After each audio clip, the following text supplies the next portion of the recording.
Olá pessoal, prazer muito grande estar aqui com vocês para falar de um tema de grande importância para o agricultor e para a agricultura brasileira. De respeito então à técnica da calagem responsável pela produção brasileira, especialmente nos nossos solos que são muito ácidos. Antes de a gente avançar, gostaria de lembrar vocês para fazer sua inscrição aqui embaixo no botãozinho vermelho, dá o like para a gente para aparecer em outras oportunidades.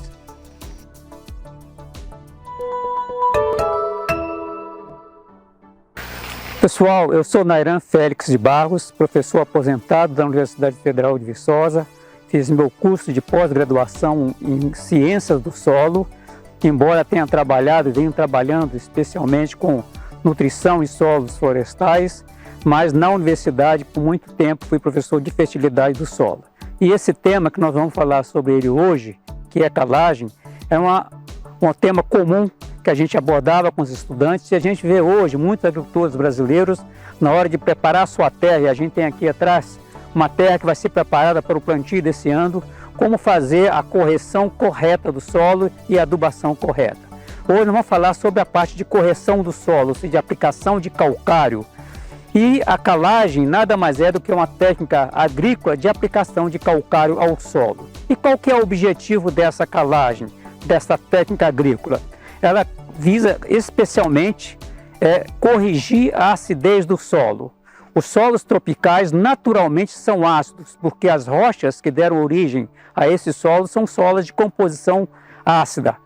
Não tem elementos que, quando na formação do solo, a ação do intemperismo, esses elementos não existindo, não foram liberados para o solo, fazendo com que a fertilidade deles fosse mais elevada. Então, nos nossos solos, em geral, são solos ácidos por natureza, porque a rocha que deu origem a ele era uma rocha ácida.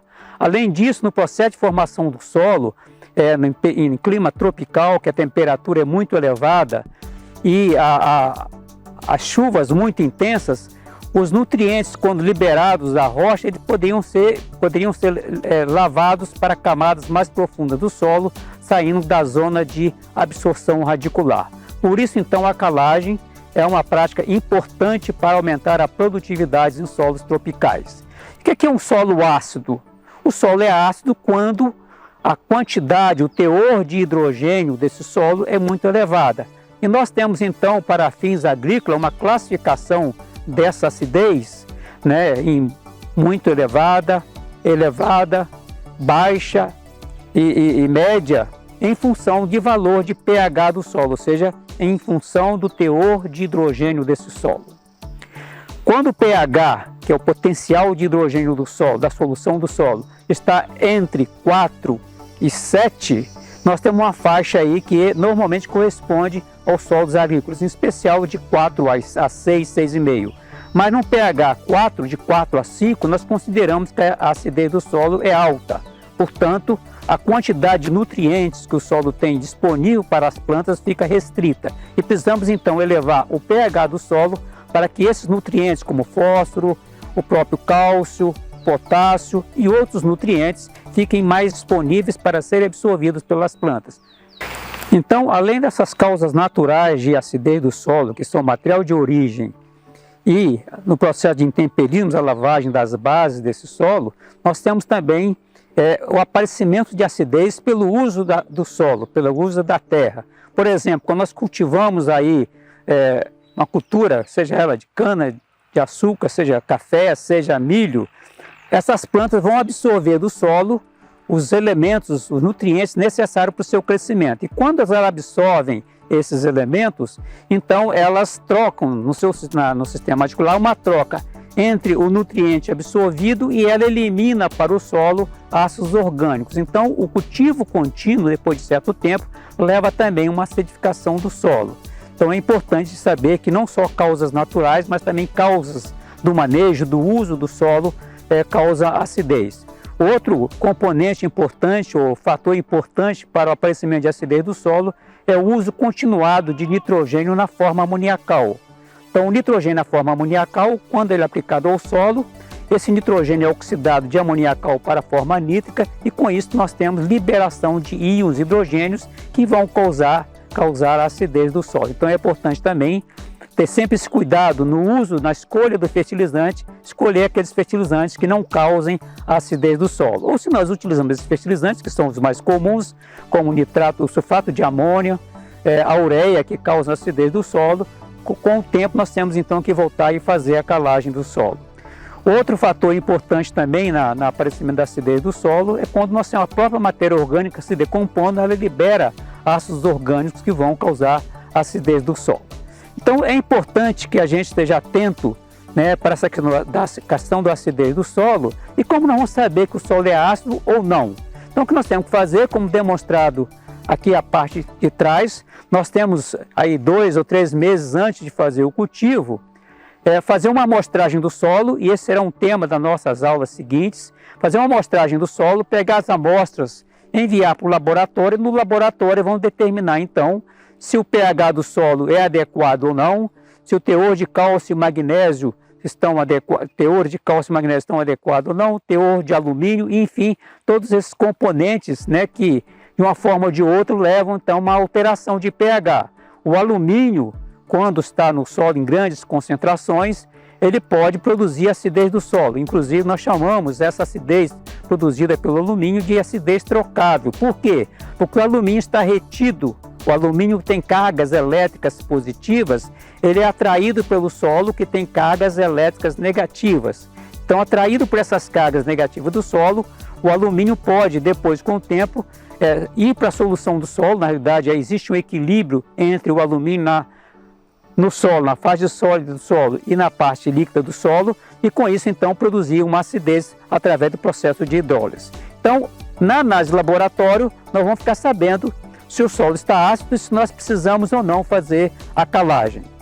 Bom, e qual que é então o objetivo da calagem, dessa prática de aplicar calcário ao solo? É exatamente corrigir a acidez do solo e fornecer para as plantas cálcio e magnésio, porque o produto que nós usamos para fazer a correção da acidez, nós chamamos de calcário de maneira geral. Logicamente que existem outros produtos que podem corrigir a acidez, mas não são usados na agricultura. Por exemplo, a calvígie é uma possibilidade, mas normalmente nós usamos um calcário. E o calcário, ele tem essa capacidade de liberar para o solo cálcio, magnésio, bases, e com isso nós vamos eliminar o hidrogênio, reduzir o hidrogênio do solo, levando o pH do solo para uma faixa adequada de crescimento das plantas. Qual que é essa faixa? De 5 a 6, mais ou menos. Então, na maioria das culturas, o pH ideal para crescimento está entre 5 e 6. Logicamente que há culturas que são mais tolerantes à acidez, poderiam crescer em pH em torno de 5, e culturas que são mais sensíveis ou menos tolerantes à acidez do solo, que vão precisar de um pH um pouco mais elevado, de 6 até 6,5, para a sua produção máxima. Então, é sempre importante a gente ter em mente que precisamos fazer análise de solo para detectar se o solo está ácido ou não. Fazemos a aplicação, então, do corretivo do calcário para corrigir a acidez. E qual que é esse calcário mais adequado para fazer essa correção da acidez do solo? Então nós temos calcários de 2 tipos principalmente.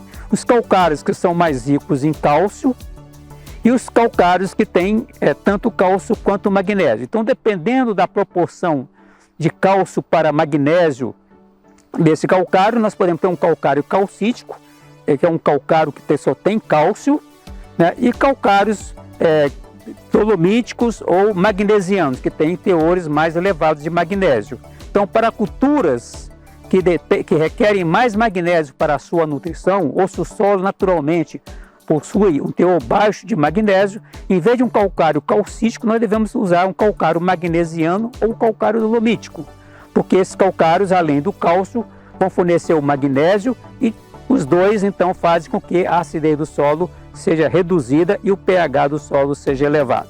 Então, a escolha do calcário é muito importante. E quando vocês forem comprar um calcário, né, o que vocês vão procurar com o vendedor desse calcário? Que características vocês vão estar preocupados? Então, o calcário normalmente tem uma característica que definimos com PRNT, que é o poder relativo de neutralização total da acidez do solo, que nada mais é que um cálculo que se faz para ter esse PRNT, né, que está aí variando de 0 a 100%, e que leva em conta para esse cálculo o teor de cálcio e magnésio do calcário. Esse teor de cálcio e magnésio são expressos em óxido de cálcio e óxido de magnésio, CaO e MgO, né? E também a finura do calcário. Então, o teor de cálcio e magnésio do calcário dá o poder de neutralização da acidez, é a parte, vamos dizer, a ação química do calcário sobre a acidez do solo. E temos agora a finura do calcário, que é muito importante, que nós chamamos de eficiência relativa, porque quanto mais fino o calcário, mais rapidamente ele vai reagir com o solo e corrigir a acidez. Então, essa preocupação na compra do calcário, nós temos que saber qual o PRNT dele, saber qual a composição de cálcio e magnésio do calcário e, logicamente, qual a finura desse calcário. Então, nós usamos normalmente como referência para calcário o carbonato de cálcio, que tem um PRNT de 100%. Agora, nós podemos ter calcários que têm PRNT acima de 100% e podemos ter calcários com PRNT abaixo de 100%. O valor mínimo de PRNT aceito pela legislação para que seja comercializado um produto como calcário é de 45%. No caso do teor de cálcio e magnésio, que tem que ser no mínimo 67%. Então nós temos aí duas informações ou três informações importantes para o calcário. Qual que é o PRNT dele? Tem que ser acima de 45%. Qual que é o poder de neutralização do calcário, que diz respeito à composição de cálcio e magnésio desse calcário, que é 67%. Então esse é o valor importante. Inclusive, esse PRNT é utilizado para fazer o cálculo da quantidade de calcário que nós vamos usar em determinada área. Então a quantidade de calcário a ser utilizada, tem fórmulas que nós podemos utilizar. Ela é determinada em função do teor de cálcio e magnésio do solo e em função do teor de alumínio do solo, que o alumínio é o principal causador da acidez do solo. Então esses dois componentes, ou três componentes, cálcio, magnésio e alumínio, a análise do solo vai nos informar a quantidade que o solo tem para nós suprirmos mais cálcio e magnésio e reduzirmos então a quantidade ou o teor de alumínio daquele solo. Além disso, nós levamos em conta também a exigência da cultura, se é uma cultura mais exigente ou menos exigente, se é uma cultura que pode crescer bem num solo um pouco mais ácido, ou se seja um solo realmente bem corrigido. Então tudo isso é levado em conta na hora de nós calcularmos a quantidade de calcário a ser aplicado em determinada área. Em geral, só para dar uma ideia de magnitude para vocês, em geral essas quantidades variam de 2 a 5 toneladas por hectare. E esse calcário tem que estar muito fino, pode ser aplicado a lanço na área total e posteriormente ser incorporado por gradagem ao solo, geralmente na camada de 0 a 20. Dependendo da cultura, uma cultura, por exemplo, que é plantada em fileira, como café, eucalipto, nós podemos fazer a questão não em área total, mas numa faixa. E fazemos depois o suco de plantio, a cova de plantio, em cima dessa faixa que a gente recebe o calcário. E esse calcário tem então que ser também incorporado. Há culturas muito exigentes em cálcio e magnésio, que além de fazer a aplicação em área total a lanço e incorporação, fazemos também uma aplicação localizada no suco de plantio. Nós costumamos dizer que esse produto é um filler, ou seja, é um calcário de alta qualidade aplicado no suco do plantio, geralmente ali em filete contínuo, para suprir cálcio e magnésio em culturas mais exigentes. Mas se a acidez do solo não é muito elevada, culturas como café, como eucalipto, pode também receber a calagem de maneira mais localizada, como falei, em faixa, e também colocarmos esse filler para poder complementar a demanda de cálcio e magnésio dessas culturas. Então, vejam que existe toda uma técnica de não só calcular, mas também de definir a qualidade do calcário que nós vamos utilizar. É importante que o agricultor esteja consciente, procure um técnico no assunto para vocês ficarem bem informados. Bom, outra questão muito importante quando se fala às vezes de calcário, as pessoas falam assim, eu tenho que misturar gesso com calcário? Qual que é o papel do gesso nessa mistura, né? Em geral, o cálcio e o magnésio do calcário, eles, depois de incorporados ao solo, eles não se movimentam em profundidade. Então a camada corrigida tem uma camada estreita aí de 20 centímetros. Se a cultura tem sistema radicular que se aprofunda além dos 20 centímetros, nós podemos querer corrigir um pouco mais em profundidade a acidez desse solo.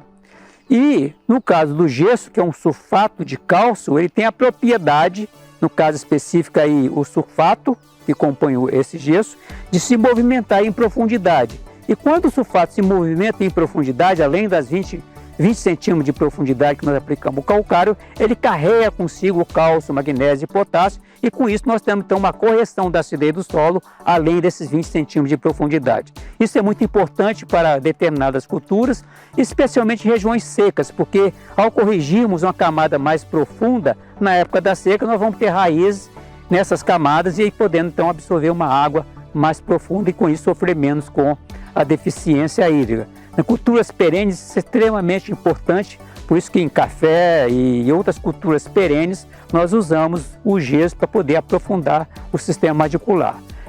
Mesmo em culturas agrícolas, na região do Cerrado em especial, nós fazemos também a gestagem porque há veranicos, ou seja, períodos em que é uma estiagem curta, mas que pode ser muito importante, né, na produtividade agrícola. Então, nessas áreas, especialmente em solos mais ácidos em profundidade, a aplicação de gesso também auxilia, juntamente com o calcário, auxilia no crescimento das plantas, na produção. E qual que é a quantidade de gesso em relação ao calcário? Existe também aí nos livros uma forma para calcular isso, mas uma recomendação geral de quantidade de gesso em relação ao calcário é geralmente de 3 a 4 partes de calcário para uma parte de gesso. Isso é uma informação também geral. Se você não tiver nenhuma informação, se você fizer isso, você não vai errar e vai dar uma boa condição de crescimento para a sua cultura. Bom, pessoal, aqui nós temos uma situação em que há cerca de 2 meses atrás foi distribuído o calcário a lanço nessa área aqui e incorporado por gradagem. Então, o solo está, do ponto de vista da sua acidez, teoricamente, adequado para o plantio da cultura. Um ponto muito importante, eu comentei, né, que normalmente a profundidade de incorporação do calcário é de 0, na camada de 0 a 20 centímetros. Muitas vezes, quando o indivíduo vai fazer essa incorporação por gradagem, essa gradagem pode ficar mais rasa. Então, em vez de nós termos uma camada de 0 a 20, tem uma camada mais estreita e há então uma concentração de calcário nessa camada. Se depois de distribuir o calcário na superfície do solo a lanço, a grade não fizer uma incorporação profunda e ficar superficial, nós podemos então ter nessa camada, por exemplo, de 0 a 10 ou 0 a 15, muito mais calcário do que eu estava calculado. E isso pode causar um prejuízo das plantas pela chamada supercalagem, ou seja, calcário além da quantidade necessária, que pode elevar o pH acima de 6,5, 7 e com isso causar uma redução na disponibilidade dos micronutrientes como ferro, manganês, zinco e cobre.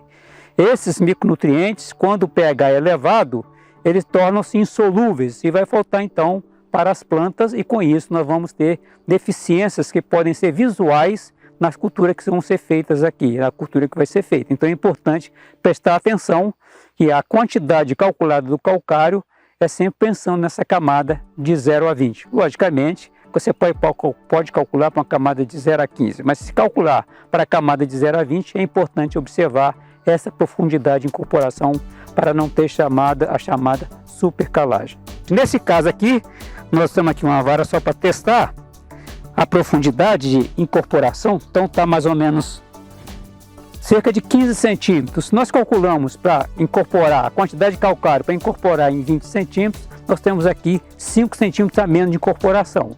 Logicamente, se a quantidade não é muito grande, não tem problema, mas podemos ter um problema de excesso de calcário e a supercalagem. Bom, pessoal, esse era o nosso tema de hoje. Eu gostaria muito de ter o feedback de vocês e outros mais virão na sequência. Então, eu estaria muito agradecido a vocês se vocês pudessem, então, enviar sugestões, críticas. Nós estamos sempre abertos a sugestões. Muito obrigado e até uma próxima.